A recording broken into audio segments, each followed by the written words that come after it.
Friends வாங்க நம்ம இப்போ மத்தி மீன் குழம்பு எப்படி வைக்கிறதுன்னு பார்க்கலாம். பாருங்க, இதுதான் மத்தி மீன். இது வந்து கவளை மீன் மாதிரியே இருக்கும், ஆனால் இது வேறு.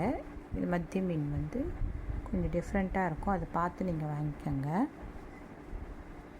இது வந்து ரொம்பவே மூளைக்கெலாம் ரொம்ப நல்லது சொல்லுவாங்க. ஒமேகா 3 இதில் நிறைய இருக்குது. கேரளாலாம் பாருங்கள், இந்த மீன் தான் வைப்பாங்க. இது ரொம்ப கிடைக்கிறப்ப நீங்கள் வாங்கி செய்யுங்க. மாங்காய் போட்டு செஞ்சிங்கன்னா ரொம்பவே டேஸ்ட்டாக இருக்கும் இந்த குழம்பு. இப்போ சீசன் இல்லைங்களா, அதனால் மாங்காய் போட்டு செய்யலாம். வெங்காயம் வந்து சின்ன வெங்காயமாக எடுத்துக்கோங்க. நல்லா 2 கைப்பிடி அளவுக்கு நிறையவே எடுத்துக்கோங்க. கிடைக்கலன்னா பெரிய வெங்காயமும் போட்டுக்கலாம். இப்போல்லாம் சின்ன வெங்காயம் நிறைய கிடைக்கிது, விலை கம்மியாகவே, அதனால் அதை போட்டுக்கலாம். நம்ம கருவேப்பிலை, கொத்தமல்லி, தக்காளி, பச்சை மிளகா 2 வச்சுக்கோங்க. இப்போ வந்து நம்ம வெங்காயம், தக்காளி, கொத்தமல்லி, கருவேப்பிலை இதெல்லாம் அரைச்சிட்டு வந்துடலாம். பாருங்கள், அரைச்சிட்டு வந்தாச்சு. இது வந்து மாங்காவும் கட் பண்ணிட்டோம். இப்போ நம்ம புளியை கரைச்சிக்கலாம். புளி கரைச்சி வடிகட்டி வச்சுக்கலாம். இதில் வந்து நம்ம இப்போது காரத்துக்கு மிளகாத்தூள், குழம்பு மிளகாத்தூள் வீட்டில் அரைச்சிங்க இல்லைங்களா, அந்த குழம்பு மிளகாத்தூள் போட்டுக்கோங்க. அந்த புளிக்கு ஏற்ற அளவுக்கு நீங்கள் குழம்பு தூள் போட்டுக்கோங்க. அப்புறம் நம்ம கடைசியாக உப்பு பார்த்து உப்பு மிளகாத்தூள் போட்டு கொஞ்சம் சேர்த்துக்கலாம். கொஞ்சம் உப்பையும் போட்டு நல்லா கரைச்சி விட்டு வச்சுக்கோங்க. இதுலேயே கொஞ்சம் மஞ்சத்தூளும் போடணும், நான் மறந்துட்டேன், கடைசியாக தான் போட்டேன். மஞ்சத்தூளும் போட்டு நீங்கள் நல்லா கரைச்சி வச்சுக்கலாம். இப்போ நம்ம வந்து மண் சட்டியில் தான் செய்ய போகிறோம். மண் சட்டி அடுப்பில் வச்சுட்டு கொஞ்சமாக நல்லெண்ணெய் விட்டுக்கோங்க. நான் நல்லெண்ணெய் தான் விடுவேன். தேங்காய் எண்ணெய் கூட சில பேர் விடுவாங்க. தேங்காய் எண்ணெய் வாசனை சில பேருக்கு பிடிக்காது இல்லைங்களா, அதனால் நல்லெண்ணெய் விட்டு செஞ்சிங்கன்னா கூட நல்லா தான் இருக்கும்.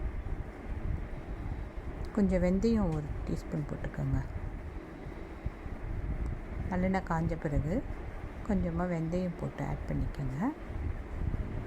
அடுத்தது சீரகம் 1 டீஸ்பூன் போட்டுக்கோங்க. அப்புறம் கருவேப்பிலையை அலசி வச்சுக்கோங்க, அந்த கருவேப்பிலையும் போட்டுக்கோங்க. இப்போ நம்ம அரைச்சி வச்சுருக்கோங்க எல்லாம், வெங்காயம், தக்காளி எல்லாம், கருவேப்பிலை, கொத்தமல்லி, அந்த பேஸ்ட் இதில் ஆட் பண்ணிக்கோங்க. ஆட் பண்ணி நல்லா வதக்கி விடுங்க. இந்த வெங்காய ஸ்மெல்லாம் போகணும், அப்போ தான் நல்லாயிருக்கும் குழம்பு. அதனால் நல்லாவே வதக்கி விடுங்க. எண்ணெய் பிரிஞ்சு வர அளவுக்கு வதக்கி விடுங்க. நீங்கள் எப்பயும் மீன் குழம்பு சட்டியில் செஞ்சிங்கன்னா அதோட டேஸ்ட் டிஃப்ரெண்ட்டாக இருக்குங்க. அதனால் சட்டியில் செஞ்சு பாருங்கள்.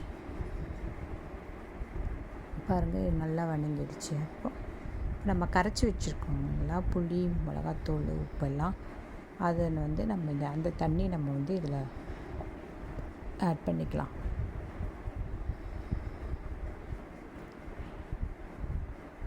இப்போது பச்சை மிளகாவையும் அந்த வதக்கத்தில் ஆட் பண்ணிக்கோங்க. பச்சை மிளகா வாசனையாக நல்லாயிருக்கும் மீன் குழம்புக்கு. இப்போ கரைச்சி வச்சுருக்க தண்ணியை நம்ம அதில் ஊற்ற போகிறோம். ஊற்றியாச்சு. இப்போ தேவையான அளவுக்கு கொஞ்சம் தண்ணியும் கலந்து விட்டுருங்க.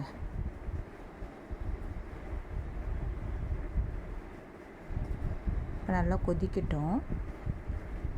இது கொதித்து நல்லா அந்த மிளகாத்தூள் ஸ்மெல்லெல்லாம் போகணும்ல, அதனால் நல்லா கொதிக்கட்டும். ஒரு 10 நிமிஷத்துக்கு மூடி வச்சிடுங்க. அப்போ வந்து ஒரு 10 நிமிஷம் அப்படியே கொதிச்சிக்கிட்டே இருக்கட்டும். நான் இப்போ உப்பு பார்த்து மிளகாத்தூள் பார்த்தேன், கொஞ்சம் காரம் கம்மியாக இருக்குது, அதனால் கொஞ்சம் மிளகாத்தூள் போட்டுக்கலாம். அதேமாதிரி உப்பும் பார்த்துங்கன்னா உங்களுக்கு எப்படி இருக்குன்னு பார்த்து இந்த ஸ்டேஜில் நீங்கள் கொஞ்சம் போட்டுக்கலாம்.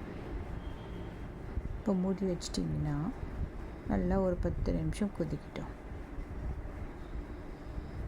நல்லா கொதிச்சாதான் அந்த ஸ்மெல்லாம் போகும். மஞ்சத்தூள் அப்போ ஆட் பண்ணாததால் நான் இப்போ கொஞ்சம் ஆட் பண்ணிக்கிறேன். புளி கரைக்கும் போதே நம்ம ஆட் பண்ணிக்கலாம். இப்போ கடைசியாக ஒரு பச்சை மிளகா போட்டிங்கன்னா நல்லா வாசனை கொடுக்கும் மீன் குழம்புக்கு. அதனால் இப்போ ஒன்று போட்டுக்கிட்டோம் பச்சை மிளகாவை. இப்போ நல்லா கொதிக்குது பார்த்திங்களா. இதெல்லாம் நல்லா கொதிச்சு விடு, கொஞ்சம் நல்லா திக்னஸ் கொடுக்கும் மீன் குழம்பு. அப்போ திக்னஸ் கொடுக்குறப்ப நம்ம கழுவி அலசி வச்சுருக்கீங்களா மீன், அதை எடுத்து இதில் கொஞ்சம் கொஞ்சமாக போட்டுடுங்க. ஒன்று ஒன்றா கூட போடலாம். அப்படி போட்டிங்கன்னா கலக்காமல் இருக்கும் ஒன்றோட ஒன்று. அது மாதிரி மெதுவாக போட்டு விட்டுருங்க. கொஞ்சம் அடுப்பை நல்லா லைட்டாக சிம்மில் வச்சுட்டு போடுங்க மீன். அப்புறமேட்டு நம்ம கொஞ்சம் ஹை பண்ணிக்கலாம். இப்போ லைட்டாக கலந்து விட்டுருங்க. இப்போ மாங்காய் கட் பண்ணி வச்சுருக்கோங்க இல்லைங்களா, அதையும் போட்டுடலாம். இந்த மாங்காய் வந்து அப்படியே கொட்டையோடையே போட்டு நல்லா டேஸ்ட்டாகவே இருக்குங்க. மாங்காய் சீசனில் மாங்காய் போட்டு மீன் குழம்பு வச்சுடுங்க, ரொம்ப நல்லாயிருக்கும். குழம்பும் வாசனையாக இருக்கும், குழம்பே டேஸ்ட்டாக இருக்கும். இந்த மீன் வந்து குழம்பு ரொம்ப டேஸ்ட்டு கொடுக்குங்க. மீன்லேயும் முள்ளெல்லாம் ரொம்ப சாஃப்டாக தான் இருக்கும். முள் இருக்கும் நிறையா, ஆனால் சாஃப்டாகவே இருக்கும். அப்படியே மென்று நம்ம சாப்பிட்ற மாதிரி இருக்கும். இந்த மீன் ரொம்ப நல்லாயிருக்கும். இப்போ பாருங்கள், நிறுத்திட்டு கொத்தமல்லியை வந்து நம்ம அதில் கடைசியாக தூவிக்கலாம் மீன் குழம்புல. இப்போ ரெடி ஆகிடுச்சு பாருங்கள். இந்த மாதிரி உங்களுக்கும் கிடைக்கிறப்ப இந்த மத்தி மீன் வாங்கி செய்யுங்க, ரொம்ப நல்லது. வயசானவங்கலேருந்து எல்லாருமே நல்லா சாப்பிடலாம். இந்த மாதிரி நீங்களும் செய்யுங்க. தேங்க்ஸ் ஃபார் வாட்சிங். Happy eating.